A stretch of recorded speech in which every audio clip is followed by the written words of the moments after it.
안녕하세요. 오늘은 민수기 28장 1절에서 8절까지의 말씀을 나눠보도록 하겠습니다. 오늘 말씀 역시도 우리가 이제 주의 깊게 들어야 될 중요한 내용을 이제 담고 있습니다. 특이한 구조인데요. 자, 앞에 있는 내용이 어떤 내용이 나왔는지 대략적으로 살펴보시면 이제 왜 이 말씀이 갑자기 나오는지에 대해서 조금 이제 이해하시기가 쉽습니다. 자, 앞에 있는 내용이 이제 어떤 내용이 나왔습니까? 인구 계수를 했고요. 그리고 땅 분배에 관한 이제 하나님의 말씀을 이제 전달했습니다. 자, 그리고 모세가 이제 곧 약속의 땅에 들어가는 것을 앞두고선 이제 여기서 이제 죽게 될 것인데, 그 이제 후계자, 그러니까 이제 이 남은 백성들을 인도하게 될 후계자 여호수아가 지목된 것까지도 이제 그 말씀까지도 이제 다 받았습니다. 그러니까 여기까지만 살펴놓고 보면 이제 약속의 땅에 이제 곧바로 들어가도 아무런 문제가 없을 것 같은 이제 그런 상황이라고 볼 수가 있겠습니다. 그런데 갑자기 여기서 이제 그 민수기 28장에서 이제 다시금 하나님의 율법이 다시 이제 선포되고 있습니다. 자, 이것은 이제 무엇을 이제 말해주고 있는 것이냐? 자, 일단 1차적으로 이 백성들이 이제 풍요로운 약속의 땅에 들어갈 것인데, 광야 생활이 됐건 약속의 땅에 들어가게 됐건 이제 그 하나님의 율법, 그리고 특히 지금 오늘 율법은 이제 예배와 관련된 이제 율법입니다. 뭐가 되겠습니까? 어디에 있건 하나님을 잊지 말라. 그러니까 약속의 땅에 들어가면 이제 만나도 곧 그치게 될 것이고, 직접 재배해서 얻은 것들 가지고 이제 먹고 마시고 풍요로움을 누리게 될 것인데, 그런 상황 속에서도 마음이 느슨해지지 않게끔 하나님을 잊지 말라라는 것입니다. 어떤 상황, 어디에 놓여 있건 항상 하나님을 기억하는 데 힘쓰라는 것입니다. 또 한 가지 또 더 중요한 이유가 있습니다.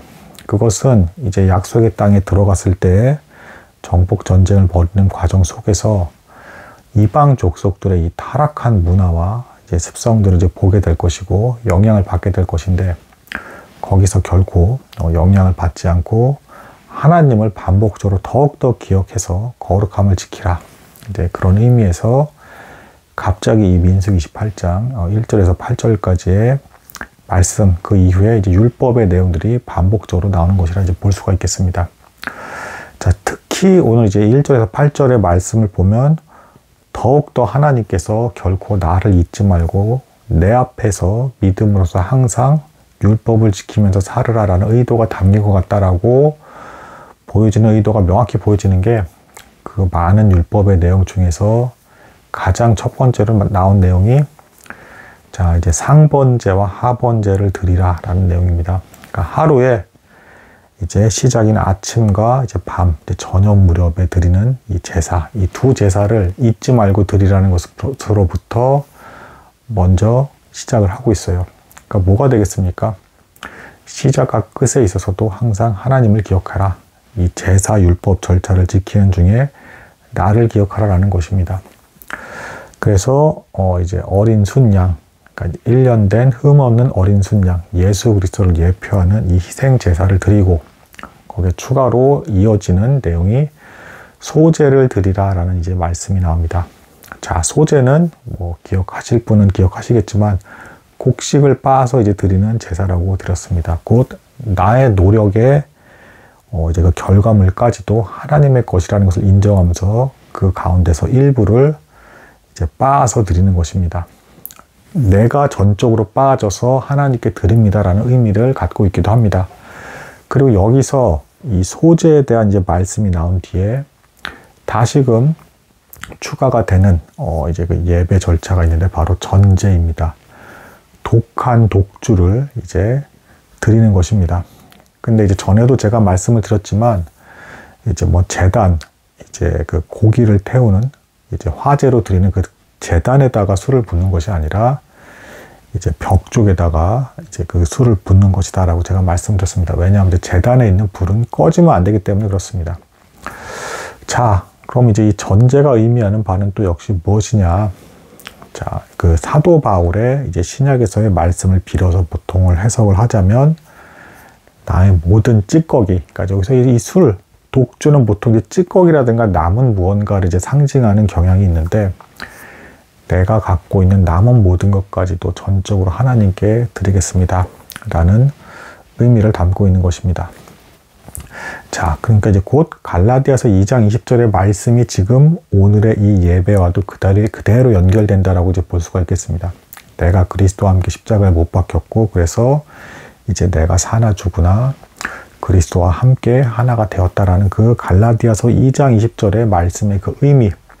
그래서 예수 그리스도께서 죽으심으로 말미암아 죄된 내가 죽고, 그리고 예수 그리스도의 부활하시고 영원한 생명을 지신 그 능력으로 내가 영원히 예수 그리스도와 함께 온전히 연합돼서 살아갈 것입니다 라는 그 고백이 구약의 예배 형태로 이제 주어졌다라고 볼 수가 있겠습니다. 본문에 보면 이 말씀이 시내산에서 주어졌다라는 게 다시금 이제 강조돼서 이제 표현이 돼 있는데, 이것은 지금 이제 이 약속의 땅에 들어가는 이 백성들이 직접 시내산에서 하나님의 율법을 들었던 그 1세대가 아니라 이제 다음 세대이기 때문에, 그리고 자칫 더 율법을 쉽게 잊어버릴 수도 있는 그런 세대이기 때문에 강조해서 그렇게 구별해서 표현되었다라고 이제 볼 수가 있겠습니다. 자, 그래서 이 민수기 28장 이후로 해서 이미 약속의 땅에 들어갈 모든 준비는 다 된 것 같지만, 이제 그 신명기 말씀까지 포함을 해서 모세가 이제 죽기 전에 이제 돌아보면서의 모든 내용들과 너희는 율법에서 떠나지 말고 하나님께서 너희를 어떻게 돌보셨는지를 결코 잊지 말라라는 그 중심 주제를 담고 있는 신명기에 이르기까지 곳곳에 있었던 일들과 우리가 잊어버리지 말아야 될 것들과 율법의 중요함을 이제 반복적으로 이제 전달하고 있습니다. 그 시작선상에서가 이제 또 28장이 되겠습니다. 그리고 또 그 안에 또 담긴 그 다음 내용들 중에는 이제 뭐 할례를 다시 뭐 받게 한다라든가 기타 등등의 내용들이 있는데, 이것들은 이제 그 모세가 이제 마지막으로 남긴 율법의 가르침들을 실행하는 과정들이라고 이제 볼 수가 있겠습니다. 그대로 이것이 이행되었다라고 이제 보여지는 것이고, 어떤 부분에 있어서는 약속의 땅에 들어갔을 때 이행되지 못한 부분들도 있었습니다. 그래서 이제 그로 말미암아 죄에서 완전히 벗어나지 못하고 올무와 이제 걸림돌이 되어서 이 백성들이 흔들리는 모습들을 이제 많이 보여주게 되는 것이죠. 이후의 내용들은 그렇지만 아무튼 이 민수기 28장에서 갑자기 난데없이 왜 또다시 그 율법이 나오는 것인가 라는 것에 대한 이제 답은 간략히 이제 말씀을 드리면, 사람이 너무도 하나님의 것을 쉽게 떠나고 반대로 죄악된 것들에 대해서는 너무 쉽게 동화가 돼서 영향을 받고 그리로 가버리기 때문에, 그러니까 죄에 가까워진다는 게 하나님을 떠난다는 것과 이제 동일한 표현이겠죠. 그런 백성들의 속성이 있기 때문에, 죄인된 인간이기 때문에 하나님께서 여기서 상번제, 하번제, 매일 드리는 제사를 제일 1순위로 꼽으면서 이 거룩한 예배를 지켜라, 이 율법을 지켜라 라는 말씀을 주셨다라고 볼 수가 있겠습니다. 오늘은 여기까지 나도록 하겠습니다. 감사합니다.